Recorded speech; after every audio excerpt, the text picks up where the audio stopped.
आप उनको आतंकी कैसे घोषित कर सकते हो? क्या वो आपके वहाँ के कोई नागरिक हैं कि मतलब जैसे यूएपीए लग जाता है, आपने कह रही है ये भी आतंकी, ये भी आतंकी, क्या आप आतंकी के सर्टिफिकेट बांट रहे हो? तो हमास ने जो किया है असल में ये दुनिया के लिए एक नज़ीर बन के सामने आया है कि वो लोग जो कल गुलेलों से और अपने पत्थरों से और अपने हाथों से इनकी फ़ौजों और टैंकों का मुकाबला करते थे, एक छोटी सी टुकड़ी ने इनका जो डैम जो था वो सारे का सारा उन्होंने उड़ा के सारी सुरक्षा एजेंसियों को और मोसाद को, और जो इनका गुरूर था वो सारा गुरूर एक छोटी सी टुकड़ी ने तोड़ के रख दिया है। 4 बड़ी जो लड़ाइयाँ हुई, 4 बड़ी लड़ाइयों में हमेशा इजराइल ने ज़मीन पर और ज़्यादा कब्ज़ा किया है। अगर वो अपनी ज़मीन के लिए, अपने लोगों के लिए, मस्जिद अक्सा के लिए, फ़िलिस्तीन की आज़ादी की लड़ते हैं तो वो देश प्रेमी है। और हमारा स्टैंड ये है, हिंदुस्तान की बाशऊर जो है लोगों का स्टैंड ये है कि हम फ़िलिस्तीन के साथ हर तरह से खड़े हुए हैं। वो मस्जिद अक्सा को ढहाना उनका मकसद है। वो चाहते हैं कि यहाँ इसकी जगह हैकल सुलेमानी की तामीर की जाए। इसके खिलाफ पूरे दुनिया के मुसलमान उनके खिलाफ खड़े हुए हैं।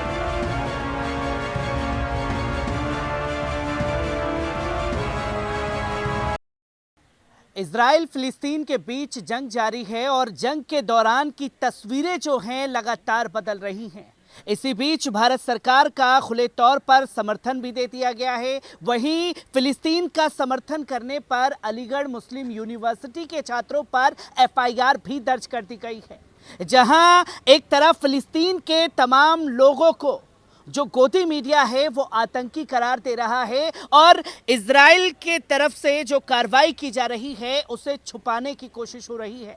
ऐसे में सबसे बड़ा सवाल ये खड़ा हो जाता है कि भारत के मुसलमान फिलिस्तीन के मुद्दों को कैसे देख रहे हैं, समझ रहे हैं? क्या इस तरीके से जो आरोप किसी देश के ऊपर लगा दिए जा रहे हैं कि पूरे के पूरे लोगों को आतंकी घोषित कर दिया जाए, इसी पर बात करने के लिए आम देश के वो मुसलमान मौजूद हैं जो हर मुद्दे पर अपनी पकड़ रखते हैं, क्या कुछ सोच रहे हैं। सबसे पहले मैं आपसे जानना चाहूँगा कि जिस तरीके की तस्वीरें हमास और इजराइल के बीच जंग की आई है, कैसे देखते हैं उसे?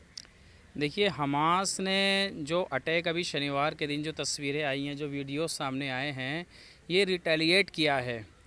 48 के बाद से लगातार उनके ऊपर अटैक्स हो रहे हैं। वहाँ की ख़वातीन के साथ जिस तरह के वाक़यात पेश आ रहे हैं, जिस तरह वहाँ जुल्म ज़्यादती हो रही है, तो 1.5 लाख लोगों को वहाँ मतलब मार दिया गया, मौत के घाट उतार दिया गया। तो आज अगर अपने हकूक़ के लिए अगर वो निकल कर के सामने आए हैं तो पूरी दुनिया में हंगामा बरपा हो गया कि ये टेररिज़्म है। तो अभी तक उन्हें 70-80 सालों से टेररिज़्म नज़र नहीं आ रहा था। जब अपने हक की लड़ाई लड़ने के लिए वो लोग, जो गाज़ा की एक पट्टी है, कितनी मतलब छोटी सी जगह है वो, 42 किलोमीटर और 10 किलोमीटर, तो उसके अंदर उनको एक तरीके से कैद किया हुआ है इन लोगों को। तो किस तरह से उनके ऊपर इतनी छोटी जगह में जुल्म ज़्यादती हो रही है, और वहाँ का पूरा कंट्रोल इजराइल के हाथ में है। और वो अगर वहाँ से निकलने के लिए स्ट्रगल करते हैं तो उनके बारे में कहा जाता है टेररिस्ट हैं। तो ये बड़े अफसोसनाक बात है कि फ़लस्तीन की ही ज़मीन है और उनकी ही ज़मीन पे बाहर से लोगों को लाकर बसाया गया है, और उसके बाद अगर वो उनसे लड़ते हैं, अपने आप को वो उन पर अटैक किया जाता है, तो अपने आप को बचाने के लिए वो संघर्ष करते हैं, तो उनको टेररिस्ट का नाम दिया जा रहा है। तो ये बड़े अफसोस की बात है। तो हल की तरफ हमें मतलब गौर करना चाहिए कि उन्हें वापस मिलनी चाहिए। फ़लस्तीनियों की ज़मीन है, वहाँ उनके जो हुकूक हैं उनकी गारंटी दी जानी चाहिए। और यहाँ जिस तरह से अभी आपने जिक्र किया कि भारत सरकार ने समर्थन किया इजराइल का, ये बड़े अफसोस की बात है कि आप राष्ट्र हित को सामने रख रहे हैं या अपने राजनीतिक हित को सामने रख रहे हैं। कि अगर आप ये देख रहे हैं कि हिंदुस्तान में आपको सत्ता कैसे हासिल होगी, तो आप राष्ट्र हित को साइड में कर दे रहे हैं, आप इजराइल के समर्थन में खड़े जा रहे हैं। भारत की फॉरेन पॉलिसी क्या है वो आप भूल गए, बिल्कुल उसको आपने साइड में रख दिया। आपका जो ट्वीट आया है इजराइल के सपोर्ट में, वो हिंदुस्तान की फॉरेन पॉलिसी को कॉन्ट्राडिक्ट कर रहा है, वो उसके खिलाफ है। तो ये बिल्कुल मैं ये कहूँगा कि हिंदुस्तान की हुकूमत का कहें या पीएम ने जो ट्वीट किया है, ये बिल्कुल जुल्म पर मबनी है और मजलूमों का साथ हिंदुस्तान की हुकूमत हमेशा से देते आई है। फ़लस्तीन के मामले में फ़लस्तीन का साथ दिया है, तो इस तरह से ये जो तब्दीली आई है ये ठीक नहीं है।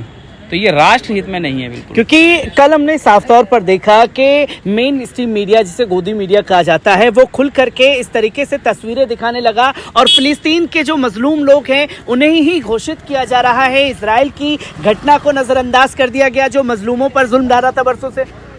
देखिए, आज जो है हिंदुस्तान की जो गोदी मीडिया है, ठीक है, इजराइल के ऊपर मतलब ऐसा जुल्म हुआ उनको दिख रहा है क्या? इससे पहले इजराइल जो है कितने फिलिस्तीनियों को मारा था, उनको जो उस वक्त की तस्वीर नहीं दिखी थी।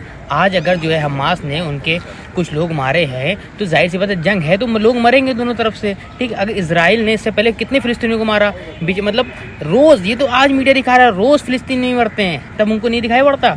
और ऐसे ही मोदी जी का जो ट्वीट आया है वो फॉरेन पॉलिसी के खिलाफ है, फॉरेन पॉलिसी के खिलाफ है। और उनको अब जो है गोदी मीडिया जो है प्रोपेगेंडा कर रही है और वो आतंकवादी घोषित कर रही है। तो क्या आप जो है वो दूसरे देशों का मसला है, पहली बात वो लड़ रहे हैं, ठीक है, उनके बीच क्या है, आप उनको आतंकी कैसे घोषित कर सकते हो? क्या वो आपके वहाँ के कोई नागरिक हैं कि मतलब जैसे UAP लग जाता है, आपने कह रही है ये भी आतंकी, ये बेहतर आतंकी, क्या आप आतंकी के सर्टिफिकेट बांट रहे हो? सबसे पहली चीज़ ये है। क्योंकि इस बीच हमने देखा कि जहां जहां फिलिस्तीन को लेकर के भारत में प्रोटेस्ट हुए, खासतौर पर अलीगढ़ मुस्लिम यूनिवर्सिटी के छात्र जो हैं नारा लगाते हुए निकले कि तेरा मेरा रिश्ता क्या, ला इलाहा इल्लल्लाह, उसके बाद में उनके ऊपर FIR दर्ज की गई है। तो कैसे देखते हैं जो फिलिस्तीन की बात करेगा वो सब आतंकी हैं? देखिए, मेरा ताल्लुक़ खुद अलीगढ़ मुस्लिम यूनिवर्सिटी से, ये अलीगढ़ मुस्लिम यूनिवर्सिटी का मैं छात्र रहा हूँ। तो ये नारा अगर लगाया गया है, इस नारे में कोई दिक्कत नहीं है। जाहिर सी बात है कि फ़िलिस्तीन के लोग मुसलमान हैं और जिन लोगों ने ये जुलूस निकाला यूनिवर्सिटी में पढ़ने वाले वो भी मुसलमान थे। तो इस रिश्ते को हम गलत तो नहीं कह सकते कि वो ला इलाहा इल्लल्लाह मोहम्मद रसूलुल्लाह का रिश्ता है। लेकिन इसके अलावा अगर उन्होंने ये किया है तो मैं ये समझता हूँ कि वो भारत के हित में ही कहा है। क्योंकि अगर हम देखेंगे कि पंडित जवाहरलाल नेहरू का स्टैंड ये रहा, हमेशा फ़िलिस्तीन के साथ थे। इंदिरा गांधी का स्टैंड ये रहा, हमेशा फ़िलिस्तीन के साथ थे। उसके अलावा अटल बिहारी वाजपेयी जो कि इनके जो हैं गुरु हैं, इनके दादा हैं, और बल्कि अटल बिहारी वाजपेयी की रहनुमाई में बीजेपी ने बड़े बड़े अचीवमेंट हासिल किए हैं। अटल बिहारी वाजपेयी की सरकार भी फ़िलिस्तीन के साथ थी। इसीलिए मैं ये कहना चाहता हूँ कि अगर अलीगढ़ मुस्लिम यूनिवर्सिटी के छात्रों ने इस जुलूस को निकाला है तो हम तो ये कहते हैं कि हम तो भारत के साथ हैं, क्योंकि भारत ने हमेशा ये कहा है कि हम मजलूमों की हिमायत में खड़े होते हैं। मजलूमों की हिमायत में खड़े होने वालों के साथ अगर अलीगढ़ मुस्लिम यूनिवर्सिटी खड़ी है तो इसमें कोई गलत बात नहीं है। दूसरी बात, मैं एक बात और कहना चाहता हूँ, वो ये कि जो इस वक्त मुल्क के हालात हैं हमारे, हम ये देख रहे हैं कुछ नफरती चिंटू भी अपना जो है वो निकाल रहे हैं। फॉर एग्जाम्पल मैं नाम लेना चाहता हूँ, बजरंग दल ने, अलीगढ़ मुस्लिम यूनिवर्सिटी के छात्रों ने जब जुलूस निकाला तो बजरंग दल ने अपना अलग से जुलूस निकाला और उसने कहा कि हम जो है हमास का पुतला फूंका, हमास को आतंकवादी करार दिया गया और उन्होंने कहा कि हम इजराइल के साथ हैं। हालांकि उनको बिल्कुल पता नहीं है हमास एक, अगर जो लोग ये भी कह रहे हैं कि ये इजराइल और फ़िलिस्तीन की जंग है, मैं इसके बिल्कुल ख़िलाफ़ हूँ। ये इजराइल और फ़िलिस्तीन की जंग नहीं है, बल्कि हमास एक छोटी सी टुकड़ी, एक छोटी सी जमात का नाम है।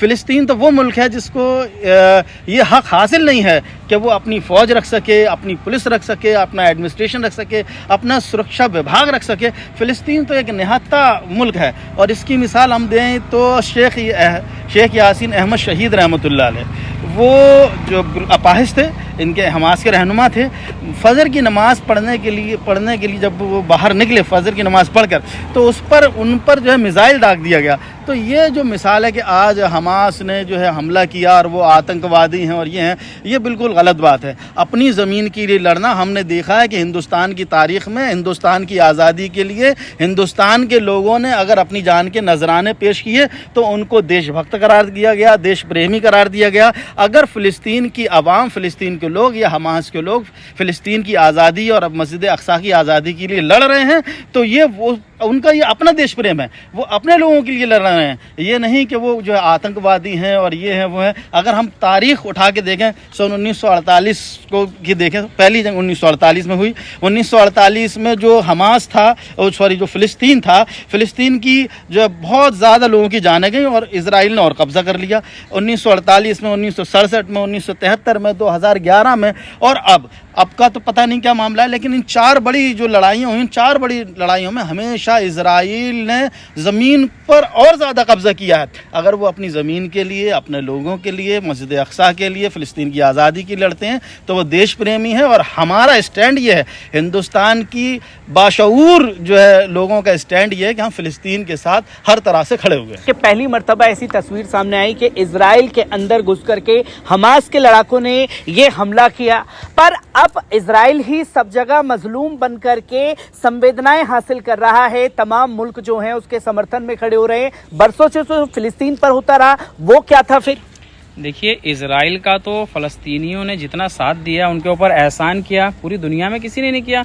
किस तरह कत्लेआम हुआ था उनका, पूरी दुनिया में ठोकरें खा रहे थे, ईसाइयों ने जुल्म किया उनके ऊपर, तो किसने शरण दी उनको? फ़लस्तीन में आके बसे ना वो।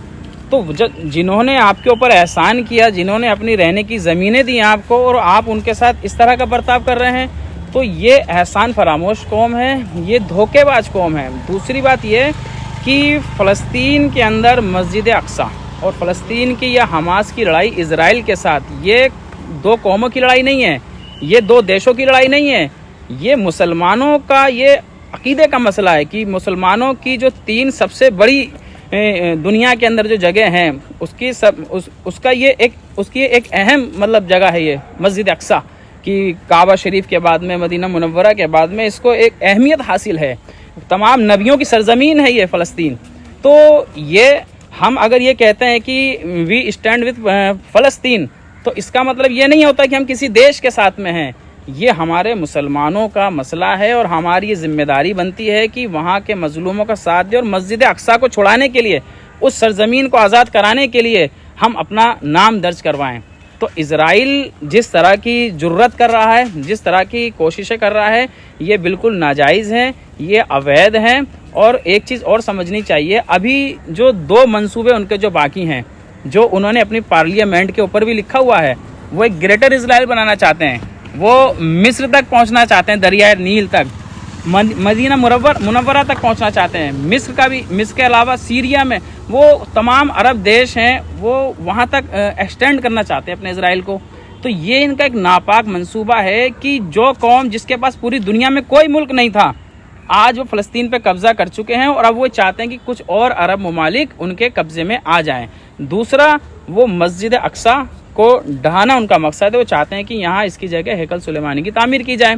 तो ये 2 नापाक मंसूबे उनके सामने हैं और इसके लिए इसके ख़िलाफ़ पूरे दुनिया के मुसलमान उनके खिलाफ खड़े हुए हैं और फ़लस्तीन के लोगों के साथ हमारी हमदर्दियां हैं। जैसे कि मजलूम की बात कही आपने कि वो मजलूम बनकर जो है अपनी दुनिया को दिखा रहा है। देखिए, वो मजलूम तो अपने आप को शो करता ही नहीं है, अपने आप को तो ताकतवर शो करता है। और अभी भी जो उसके तेवर थे हमले के बाद भी, बिल्कुल ऐसा नहीं थे कि बहुत मासूमाना तेवर हों, बल्कि जालिमाना और क्रूर तेवर थे।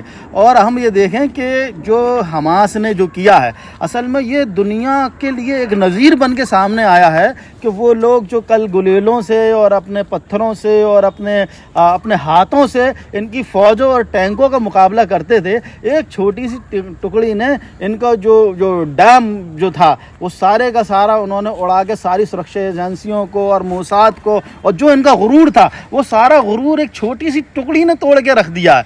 तो इसीलिए वो जो है बड़े तेवर में है और उसके हिमायत में वो मुल्क जिन्होंने उसको ताकतवर बनाया और उसकी जालिमाना तरीके से फ़लस्तीन पर जो कब्ज़ा किया उसको सराहा और उसको सपोर्ट किया हर तरीके से, वो लोग आज उसके साथ में हैं। लेकिन मैं ये कहना चाहता हूँ कि हिंदुस्तान का जो स्टैंड है, जो पहले स्टैंड था, उसी स्टैंड पर कायम रहना चाहिए और मीडिया को, बिलखुसूस गोदी मीडिया को अपनी औकात में रहना चाहिए। वो जजमेंट देने वाला की पोजीशन में नहीं है कि वो उनके चैनल देखिए कि आतंकवादी संगठन हमास, जब लाखों की तादाद में फ़लस्तीनियों के बच्चों की जाने जाती हैं, जब मस्जिद अक्सा के अंदर जुमे के रोज़ हज़ारों की तादाद में कत्ल कर दिए जाते हैं, जब शेख यासीन शहीद रहमतुल्लाह अलैह जैसे फालिस ज़दा रहनुमा को जो है टैंक से उड़ा दिया, मिसाइल से उड़ा दिया जाता है, जब उनकी ज़मीनों पर कब्ज़ा कर लिया जाता है, मस्जिद अक्सा पर कब्ज़ा करने की कोशिश की जाती है और छोटे छोटे बच्चों को कैद कर लिया जाता है, औरतों को कैद कर लिया जाता है, औरतों को बरहना करके उनका जुलूस निकाला जाता है, तो उनको उस वक्त इजराइल का आतंकवाद नज़र नहीं आता, लेकिन अपनी ज़मीन को, अपनी मस्जिद अक्सा को, अपने लोगों की हिफाजत के लिए, अपने बच्चों की हिफाजत के लिए, अपने औरतों की हिफाजत के लिए, अपने नौजवानों के फ्यूचर के लिए अगर वो इस तरीके का स्टेप लेते हैं तो वो आतंकवादी हो गए। हालांकि वही लोग दुनिया के सबसे पढ़े लिखे मुसलमान हैं, इसलिए मीडिया को ये चाहिए कि सही तस्वीर को पेश करे। अच्छा, दूसरा रुख ये है कि टीवी चैनल तो बोल रहे हैं कि सब आतंकवादी संगठन, लेकिन अगर उनकी वेबसाइट दिखालिए तो उसमें लिखा होता है हमास ने मदद चखा दिया, हमास ने बदला लिया, हमास ने परखच्चे उड़ा दिए, हमास ने मोसाद को जो है ढेर कर दिया, वो उस तरीके के लिखते हैं, यानी डबल स्टैंड। इसी तरीके से हमारी सरकार जो इस वक्त मौजूदा सरकार है उसका भी डबल स्टैंड है। फॉरेन पॉलिसी कुछ है और अपना ट्विटर कुछ है। तो मैं तो इस नज़रिए से देखता हूं कि अगर नरेंद्र मोदी जी ने हमारे पीएम ने अगर कोई ट्वीट किया है तो वो उनका पर्सनल तो हो सकता है, फॉरेन पॉलिसी उनकी नहीं हो सकती। अगर उनकी फॉरेन पॉलिसी ये है तो वो हिंदुस्तान के सामने लाएं कि हमारी फॉरेन पॉलिसी ये है कि हम इजराइल के साथ में हैं, तो फिर उसके बाद जो है उनके जो नफरती चिंटू उनके साथ जा सकते हैं। लेकिन हमारा स्टैंड पूरी तरीके से क्लियर है कि बाशऊर आवाम, चाहे वो मुस्लिम हो, हिंदू हो, सिख हो, ईसाई हो, वो ये समझते हैं। अभी चंद्रशेखर के मैं देख रहा था, चंद्रशेखर रावत का, तो उन्होंने कहा कि हम उसी स्टैंड के साथ हैं जो नेहरू जी का था, जो है इंदिरा जी का था, जो अटल बिहारी वाजपेयी का था, हम उसी स्टैंड के साथ हैं। तो इसलिए मीडिया को ये चाहिए, अगर भारत सरकार बीजेपी ये इजराइल के सहारे से कि भाई इजराइल, देखिए इजराइल और फ़लस्तीन की आपस की जंग है, उसके सहारे से अगर आप सोचें कि हम एक सरकार बना लेंगे तो वो उनका ये बिल्कुल गलत सोच है। इजराइल के ताल्लुक से, फ़लस्तीन के ताल्लुक से अगर आपको अपना स्टैंड क्लियर करना है तो आपको हमास की हिमायत में कम से कम नैतिक तौर पर तो हिमायत में आना ही चाहिए। मेरा तो आप देख सकते हैं कि किस तरीके से तमाम बातें जो हैं वो गोदी मीडिया के सामने आई, और देश के मुसलमानों से बात करना इसलिए ज़्यादा ज़रूरी हो जाता है कि एक तरफ तो दिखाया जाता है कि साहब सारे के सारे फ़िलिस्तीनी जो हैं वो आतंकी हैं, और फ़िलिस्तीनी तब भी आतंकी थे जब पत्थर से बंदूकों का सामना कर रहे थे, और इस बार जब हमास के लड़ाकों ने इजराइल को घर में घुस करके मारा है तब भी आतंकी करार दिए जा रहे हैं।